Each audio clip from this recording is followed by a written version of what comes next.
Assalamualaikum warahmatullahi wabarakatuh, teman-teman. Di sini saya akan berbagi kepada Anda semua, khususnya berbagi kepada diri saya sendiri untuk mengulang-ulang tentang kebesaran Allah Subhanahu wa taala ya. Di dalam kita itu dalam menjalani hidup ya, khususnya menjalani hidup dalam kehidupan kita sehari-hari itu pasti akan didapati yang namanya masalah. Masalah mengenai usaha kita, masalah mengenai hubungan kita dengan orang lain, masalah hati kita dan sebagainya dan sebagainya.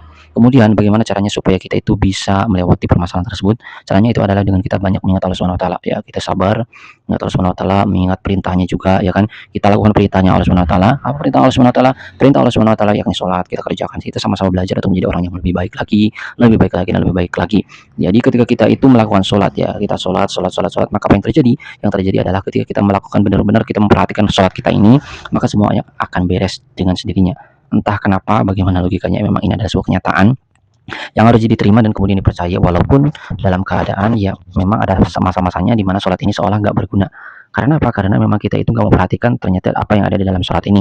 Kalau kita itu memperhatikan daripada sujudnya, daripada bacaannya, kita ucapkan dengan ikhlas, bukan atas keterpaksaan, tidak ada keterpaksaan sedikit pun, tidak ada rasa angkuh sedikit pun, maka kita akan bisa merasakan hebatnya di dalam sholat ini. Maka kita perhatikan sholat ini supaya sholat kita itu benar-benar bisa menolong kita dalam kehidupan sehari-hari. Kemudian bagaimana caranya supaya kita itu bisa menghadapi permasalahan yang tadi saya sebutkan, masalah di dalam usaha ya kan, sering terjadi sekali di dalam usaha itu, kita usahanya itu tidak ada pelanggan, kemudian usaha kita itu kekurangan modal, kemudian usaha kita itu tidak diperhatikan orang, dan seterusnya dan seterusnya. Sudah menggunakan berbagai strategi, sudah belajar berbagai strategi, tetapi tetap saja tidak datang pelanggan. Bagaimana caranya untuk mengatasi semua ini? Caranya memang ada berbagai tahap ya. Ada tahapnya kita ikhtiar, ada tahap langsung kita kepada Allah Subhanahu wa taala. Kalau tahap ikhtiar maka kita evaluasi tersebut, evaluasi apa yang telah kita lakukan, evaluasi apa yang kurang, apa yang pokoknya kita evaluasi kegiatan yang telah kita lakukan tersebut. Setelah kita evaluasi, kemudian kita eksekusi. Nah, eksekusi ini adalah kita action apa yang telah kita evaluasi, kita rencanakan kembali bagaimana caranya ini itu segala macam, supaya kita itu nggak bingung nanti pas saat action ya kan. Nah, kita rencanakan terlebih dahulu, kemudian kita eksekusi, kemudian setelah dieksekusi kemudian dievaluasi lagi ya, dievaluasi lagi tuh, misalkan kita eksekusi dari jam 7, nah kemudian nanti sore hari misalkan selesai eksekusinya, nah maka kita evaluasi apa yang kurang setelah kita lakukan seharian tersebut, apa yang kurang, apa yang perlu diperbaiki dan seterusnya dan seterusnya. Nah itu lakukan terus setiap hari ya, lakukan seperti itu dengan konsisten. Nah, dengan konsisten kita lakukan, maka akan ditemukan sebuah jalan di mana sebuah harapan terwujud di situ. Nah, kemudian setelah konsisten, tidak berhenti di konsisten, tetapi juga harus sabar. Dilakukanlah dengan sabar. Karena kalau kita bersabar, itu kita dekat dengan Allah Subhanahu wa taala. Allah Subhanahu wa taala itu meskipun ketika mungkin kita mengucapkannya itu merasa malu, ataupun kita mengucapkannya itu merasa seperti lemah begitu, tapi itulah hebatnya aturan Allah Subhanahu wa taala, menjadikan kita itu tidak nyadar bahwa Allah Subhanahu wa taala itu kuasa. Saking kuasanya Allah Subhanahu wa taala, maka kita sampai lupa, kita sampai merasakan bahwa Allah Subhanahu wa taala itu enggak ada. Kita sampai merasakan bahwa Allah Subhanahu wa taala itu enggak kuasa, padahal itulah kuasanya Allah Subhanahu wa taala, menjadikan kita lupa, menjadikan kita ingat, menjadikan kita taat, menjadikan kita seperti apapun yang Allah Subhanahu wa taala inginkan. Maka dari itu kita minta kepada Allah Subhanahu wa taala supaya Allah Subhanahu wa taala terus berikan kita kekuatan untuk bisa berguna bagi orang lain, untuk bisa mengikuti perintahnya Allah Subhanahu wa taala dan menjauhi segala larangannya.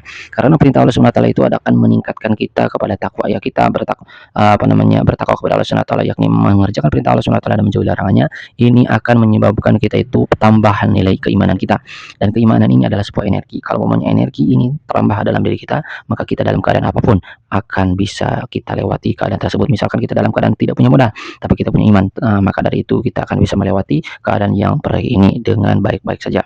Bukankah kita yang terpenting adalah dapat melewati segala hal yang buruk di dalam kehidupan kita dengan baik-baik saja? Nah itulah, jadi kita butuh yang namanya iman. Bagaimana caranya supaya kita punya iman? Salah satunya adalah dengan mengerjakan perintah Allah Subhanahu wa taala dan menjauhi larangannya. Bagaimana caranya? Caranya adalah dengan kita meminta kepada Allah Subhanahu wa taala supaya Allah Subhanahu wa taala berikan kekuatan kepada kita untuk bisa melaksanakan perintah Allah Subhanahu wa taala dan menjauhi larangannya. Ketika kita mampu untuk bisa melakukan perintah Allah Subhanahu wa taala dan juga menjauhi larangannya, maka kita akan bisa memperoleh rezeki dari arah yang tidak disangka-sangka. Allah Subhanahu wa taala berfirman, "Wa may yattaqillaha makhrajan wa yarzuqhu min haitsu la yahtasib." Barang siapa yang bertakwa, maka aku akan berikan rezeki dari arah yang tidak disangka-sangka. Kemudian ada lagi, kita itu harus bersyukur ya. Barang siapa yang bersyukur, maka Allah Subhanahu wa taala akan menambahnya. Nah, bersyukur ini adalah bukan diam ya. Kita itu memahami syukur itu bukan berdiam, tetapi kita itu benar-benar memanfaatkan apa yang telah Allah Subhanahu wa taala anugerahkan kepada kita untuk sesuatu yang diridhoi oleh Allah Subhanahu wa taala, seperti sholat, seperti zakat, kemudian kita berinfak, bersedekah, membantu orang lain, berzikir, dan seterusnya, bersabar. Itu termasuk dalam syukur ya. Kita syukur kepada Allah Subhanahu wa taala, artinya kita melakukan perintah Allah Subhanahu wa taala dengan sebaik-baiknya, itulah yang dinamakan syukur. Kalau kita itu bersyukur kepada Allah Subhanahu wa taala, kemudian kita itu berhenti dari melakukan apapun, misalkan saya syukur mendapatkan uang segini, misalkan saya bersyukur mendapatkan hari ini uang 20.000, saya bersyukur banget, kemudian udah diam, tinggal diam saja, tidur malahan. Karena apa? Karena merasa puas dengan apa yang telah dia terima, dia akhirnya tidur. ya maka perilaku ini sebenarnya bukan syukur, tetapi dia ini kurang syukur. Seharusnya kalau syukur, dia itu tambah menyembah Allah Subhanahu wa taala, tambah beramal kepada Allah Subhanahu wa taala. Tanda kita syukur kepada seseorang, maka kita akan melakukan apa yang disukai oleh seseorang tersebut. Tanda syukur kita kepada Allah Subhanahu wa taala, maka kita lakukan perintah apa yang disukai oleh Allah Subhanahu wa taala. Kita benar-benar menambah porsinya. Misalkan kita sholatnya hanya berapa rakaat, 2 rakaat, kita tambah menjadi 4 rakaat. Misalkan sholat duha ya 2 rakaat, biasanya kita tambah menjadi 4 rakaat, biasanya 4 rakaat tambah menjadi 6 rakaat. Itulah tanda syukur kita kepada Allah Subhanahu wa taala. Jadi syukur itu bukan diam, tetapi itu syukur itu adalah menambah porsi daripada amal kita kepada Allah Subhanahu wa taala. Allah Subhanahu wa taala itu melihat amal kita, bukan harta kita. Maka dari itu, kalau punya kita itu dalam keadaan tidak punya harta, tidak punya apapun, maka kita perbanyak Allah Subhanahu wa taala itu amal, maka Allah Subhanahu wa taala akan memberikan apa yang kita minta kepada Allah Subhanahu wa taala. Kita membutuhkan motor, kita membutuhkan mobil, kita membutuhkan apapun fasilitas yang kita nggak punya, maka Allah Subhanahu wa taala akan memberikannya kepada kita. Asalkan apa? Asalkan kita melakukan perintah Allah Subhanahu wa taala dan menjauhi larangannya. Kemudian kalau kita itu belum mampu, bagaimana kita untuk meminta kepada Allah Subhanahu wa taala supaya Allah Subhanahu wa taala berikan kemampuan kepada kita untuk bisa melaksanakan perintah Allah Subhanahu wa taala dan menjauhi larangannya. Dengan itu kita akan memperoleh kebahagiaan dunia dan akhirat. Karena apa? Karena ternyata kebahagiaan, kesuksesan dunia dan akhirat adalah dalam amal agama yang sempurna. Amal agama yang sempurna adalah amal yang agama yang disampaikan oleh baginda Nabi Shallallahu alaihi wasallam, ya. Kemudian dia sampaikan lagi kepada para sahabat, kemudian kepada para ulama saat ini, dan kita sekarang mengikuti para ulama supaya apa? Supaya kita itu bisa benar-benar melaksanakan perintah Allah Subhanahu wa taala dengan sempurna, dan akhirnya kita bisa memperoleh kebahagiaan yang selama-lamanya, baik di dunia maupun di akhirat nanti, ya. Jadi kebahagiaan itu di dalam agama Islam, dan semua orang itu hanya dalam amal agama yang sempurna. Kalau kamu melihat ada orang dia itu hartanya banyak dan kemudian sebagainya, maka apakah dia bahagia? Belum tentu, ya, belum tentu bahagia, karena kebahagiaan itu tetap berada di dalam amal agama yang sempurna, bukan di dalam harta, bukan di dalam mobil, di dalam motor dan sebagainya. Tetapi apa? Kebahagiaan yang sempurna yang hakiki adalah kebahagiaan di dalam amal agama yang sempurna. Telah contohkan oleh baginda Nabi Shallallahu alaihi wasallam. Kita bisa punya mobil, kita bisa punya motor, minta kepada Allah Subhanahu wa taala, ya. Bukan berarti kita tidak boleh punya motor, tidak boleh punya mobil yang bagus, kita boleh. Bahkan itu dianjurkan, karena kalau momennya itu membuat kita menjadi bahagia, karena kita hidup itu adalah untuk bahagia. Kalau tidak pengen bahagia, maka lakukanlah maksiat. Itulah orang Islam. Kalau memang ada orang kafir, dia melakukan maksiat, kemudian dia itu tetap memperoleh kebahagiaan, maka itu seperti dia sedang berjalan menuju ke dalam jurang yang akan masuk ke dalam jurang tersebut dan tidak akan bisa kembali. Itulah yang perumpamaan bagi orang yang melakukan melakukan maksiat, tetapi dia ini tidak bisa, tetapi dia ini sukses, dia ini sukses, dia melaksanakan maksiat kepada Allah Subhanahu wa taala, tapi dia mengalami kesuksesan di dalam finansialnya.